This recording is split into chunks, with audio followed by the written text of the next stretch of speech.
క్రితమే పవన్ కళ్యాణ్ కొండగట్టు బయలుదేరి వెళ్తున్నారు. తొలిసారిగా డిప్యూటీ ముఖ్యమంత్రి, ఆంధ్రప్రదేశ్ డిప్యూటీ ముఖ్యమంత్రి హోదాలో ఆయన మొదటిసారి వెళ్తున్నారు. అయితే ఇప్పటికే 3 సార్లు ఆయన అంజన్న సన్నిధికి వెళ్ళారు. గత సంవత్సరం వారాహి పూజకి వెళ్ళారు, అంతకుముందు యువరాజ్యం అధ్యక్షుడిగా ప్రచారంలో భాగంగా వెళ్ళారు, మధ్యలో కూడా ఒకసారి వెళ్ళారు. మనకు తెలుసు చిరంజీవికైనా పవన్ కళ్యాణ్కైనా ఆంజనేయ స్వామి అంటే వాళ్ళకు చాలా భక్తి, ఆంజనేయ స్వామిని కొలుస్తుంటారు. అయితే కొంతమంది నిన్న పవన్ కళ్యాణ్ డిప్యూటీ ముఖ్యమంత్రిగా పర్యటనకు వస్తున్నారు అనగానే జనసేన నాయకుల్లో కొంత ఉత్సాహం వచ్చింది. ఏపీలో అధికారంలోకి తెచ్చారు, ఇక్కడ కూడా తాము అధికారం దిశగా వెళ్తాం, అధికారంలోకి వస్తాం అంటే ఇక్కడ బీజేపీ, టీడీపీ, జనసేన మళ్ళీ కలిసే అవకాశం కూడా ఉంటుంది కదా, అక్కడ ఉంది కాబట్టి ఇక్కడ కూడా కలవచ్చు అనేది వాళ్ళ అభిప్రాయం. అంటే దీన్ని ఎలా చూడాలి? కేవలం దర్శనానికి వెళ్తున్న పవన్ కళ్యాణ్గా చూడాలా, లేకుంటే పవన్ కళ్యాణ్ ఏమైనా రాజకీయాల గురించి రియాక్ట్ అయ్యే అవకాశం ఉందా? తెలంగాణపై కూడా ఫోకస్ చేసే అవకాశం మీకు కనిపిస్తుందా? అంటే రాజకీయ నాయకులు దర్శనానికి వెళ్ళినా కూడా దర్శనం తర్వాత ముందో రాజకీయం ఉండదు, ఉండకుండా పోదు కదా. తిరుమల కొండకు వెళ్ళి కూడా అక్కడ నుంచి మాట్లాడుతున్న సందర్భాలు మనం చూసాం కదా. సో అందువల్ల దర్శనమే, రాజకీయమే. సో అందువల్ల ఆ మొదటి నుంచి కూడా నీకు తెలంగాణ ఏర్పడినాక మీరు గమనిస్తే జగన్మోహన్ రెడ్డి నిష్క్రమించాడు, కానీ తెలుగుదేశం నిష్క్రమించలేదు, జనసేన నిష్క్రమించలేదు. అవును.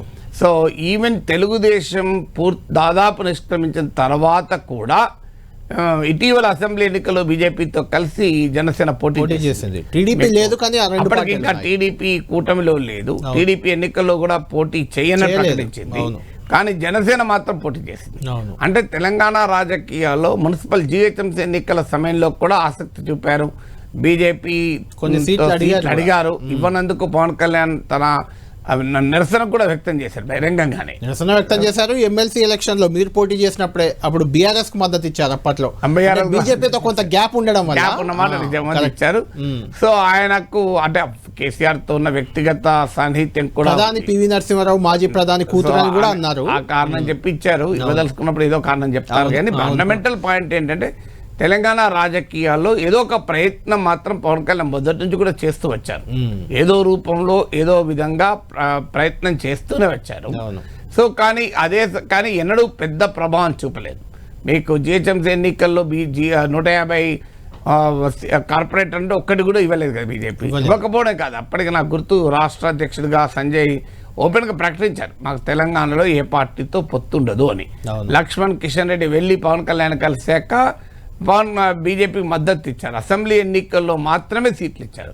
సో అందువల్ల ఆంధ్రప్రదేశ్లో బీజేపీ, టీడీపీ, జనసేన కలిసి ఉన్న తెలంగాణలో టీడీపీ, జనసేనతో బీజేపీ కలుస్తుందా అనేది క్వశ్చన్ మార్కే. అది ఆటోమేటిక్ అయితే కాదు. ఇక్కడ రాజకీయాలు అక్కడ రాజకీయాలు ఉంటాయి.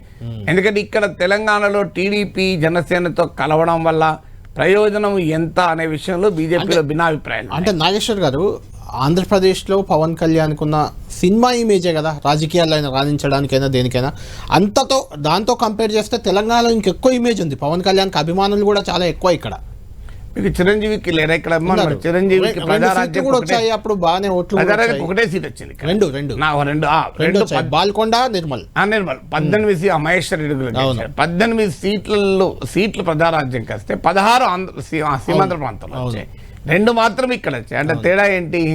మనకు ఎవరికి అభిమానులున్నా రాజకీయ కాంటెక్స్ట్ మారిపోతుంది. ఇప్పుడు మీకు రాజశేఖర రెడ్డి అభిమానులు తెలంగాణలో లేరా? కానీ వైఎస్ఆర్ కాంగ్రెస్ పార్టీ ఇష్టమించేది కదా. ఆ మాటకైతే తెలుగుదేశం తెలంగాణలో చాలా బలమైన పార్టీ.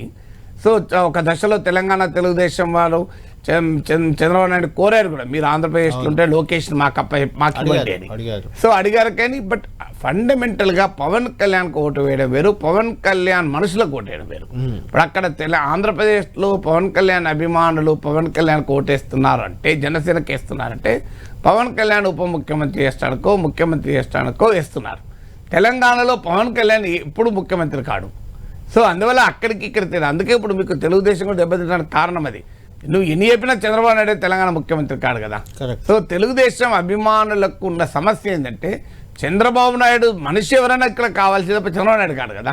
అందుకే మీకు మారిన పొలిటికల్ కాంటెక్స్ట్లో సీమాంధ్ర మూలాలున్న రాజకీయ నాయకులకు తెలంగాణలో ఎంత అభిమానులు ఉన్నా అది రాజకీయంగా టర్న్ కాలే.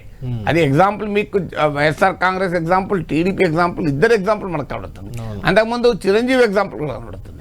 అంటే ఉమ్మడి రాష్ట్రంగా ఉంటే డెఫినెట్గా ఆ ఉమ్మడి రాష్ట్రంలో చంద్రబాబు నాయుడుకు, జగన్మోహన్ రెడ్డికి ఈవెన్ చిరంజీవికి అందరికీ అభిమానులు ఉండొచ్చు. సో ఆ ఉమ్మడి రాష్ట్ర రాజకీయాలు వేరు, తెలంగాణ వరకు వచ్చే రాష్ట్ర రాజకీయం వేరుంటుంది. సో అందువల్ల పవన్ కళ్యాణ్ జనసేనను మొదటి నుంచి తెలంగాణలో నడిపించాలని చూసిన వైసీపీ టీడీపీ రెండు పార్టీలు, వైసీపీ కూడా మీకు 2014లో గుర్తు, నాకు మనకు పొంగులేటి శ్రీనివాసరెడ్డి వైసీపీ తరఫున ముగ్గురు ఎమ్మెల్యేలు ఒక ఎంపీ, అవును, ఒక ఎంపీ గెలిచారు. తెలుగుదేశం అయితే ఇంకా అపూర్వ విజయం. 2014లో తెలుగుదేశం పార్టీ 15 ఎమ్మెల్యే ఎంపీ సీట్లు గెలిచారు. మల్కాజ్గిరి నుంచి మల్లారెడ్డి గెలిచాడు. 15 బీజేపీ గెలిస్తే 15 టీడీపీ గెలిచారు. ఒక రకంగా కాంగ్రెస్ తో దగ్గర వచ్చారు TDP BJP combine. So BJP కన్నా కూడా 3 రెట్లు ఎక్కువ గెలిచారు. సో అందువల్ల సిటీలో మొత్తం టీడీపీ గెలిచారు. అప్పుడు రేవంత్ రెడ్డి, దయాకర్ రావు చాలా పవర్ఫుల్ ఫోర్స్ టీడీపీ. అంటే 2014 చాలా కీలకం కదా, ఎందుకంటే రాష్ట్ర విభజన జరిగిన తర్వాత. సో పెద్ద ఎత్తున తెలుగుదేశం పార్టీ 2 కళ్ళ సిద్ధాంతం అని అటాక్ గురైన తర్వాత ప్రజలు నిజమే ఓట్లు వేసారా లేదా? తెలంగాణ సమాజం తెలుగుదేశానికి ఓటేసింది. వాళ్ళు కంటిన్యూ చేసి పోరాడితే ఎలా ఉండేది. 2018కి వచ్చే వరకు 2 సీట్లు వచ్చి వాళ్ళంతా బీజేపీలో బీఆర్ఎస్ లో చేరారు. సో అందువల్ల రాజకీయంగా ఇంత ఉన్న బేసిక్ కాంటెక్స్ట్ మారుతుంది. రాష్ట్ర విభజన తర్వాత పార్టీ ఎంత బలమైన సపోర్టర్లు ఉన్నాయి, ఇంకో చోట ప్రభావం చూపడం అనేది అంత సులభం కాదు. అంటే అసలు ఫోకస్ చేస్తారు అనుకోవచ్చు, ఫోకస్ చేయవచ్చు. ఎందుకంటే ఫోకస్ ఖచ్చితంగా చేస్తాడు. ఎందుకు చేస్తాడంటే మొదటి నుంచి కూడా పవన్ కళ్యాణ్ జిహెచ్ఎం ఎన్నికలు, అసెంబ్లీ ఎన్నికలు మనం ఎప్పుడు చూసినా తాను ఆంధ్ర ప్రాంత నాయకుడిగా ఎప్పుడు వివరించలేదు. నేను భారతీయుడు అని అంటాడు, తెలుగు ప్రజలందరూ నాయకుడు అని చెప్తాడు. అందువల్ల పవన్ కళ్యాణ్ ఏనాడు ఆంధ్రప్రదేశ్కు మాత్రమే పరిమితమైన నేతగా ఉండలేదు, ఉండదలుచుకోలేదు. అందువల్ల ఆయన తెలంగాణలో అభిమానులు ఉండడమే కాదు, తెలంగాణలో కూడా రాజకీయం చేస్తాడు. ఆయన వెనకాలేదు. అందులో ఆయన ఆంధ్రలో ఏమీ లేనప్పుడు, అంటే ఆయన కూడా ఎమ్మెల్యేగా గెలవనప్పుడు, ఒకటే ఒక ఎమ్మెల్యే సీటు గెలిచిన రోజుల్లో కూడా తెలంగాణలో రాజకీయం చేస్తాను కానీ చేయనలే. అప్పుడు చాలా మంది అన్ని ఆంధ్రలో ఏం లేదు, తెలంగాణలో ఏం చేస్తావా అని అవహేళన చేసేవారు. ఇప్పుడు 21 మంది ఎమ్మెల్యేలు ఉన్నారు. ఉప ముఖ్యమంత్రి 100% స్ట్రైక్ రేట్ తో ఆంధ్రప్రదేశ్ లో గెలిచాడు. బీజేపీ టీడీపీతో మిత్రపక్షాలుగా ఉన్నారు. సో అందువల్ల డెఫినెట్ గా జనసేన ఇక్కడ ప్రయత్నం చేస్తారు. సో ఏ మేరకు సక్సెస్ అవుతారనేది మనం ఊహించలేం కానీ, బట్ ప్రయత్నం అయితే బలంగా చేస్తారు. బలంగా చేసినప్పుడు టీడీపీ మళ్ళీ రివైవ్ అవుతుందా? ప్రయత్నాలు జరిగినా కూడా చంద్రబాబు నాయుడు ఇప్పుడు ఆంధ్రప్రదేశ్లో ఉన్న ఆయన లోకేష్ కానీ వాళ్ళ సమయం కేటాయించి తెలంగాణ రాజకీయాల్లోకి వచ్చి, అందులో ఆంధ్రప్రదేశ్లో అధికారంలో ఉన్న సమయంలో తెలంగాణతో అనేక ఇష్యూస్ వస్తాయి పవన్ కళ్యాణ్కైనా ఏదైనా. సో ఆ ఇష్యూస్లో తీసుకున్న వైఖరులు, సమస్యలు ఉంటాయి.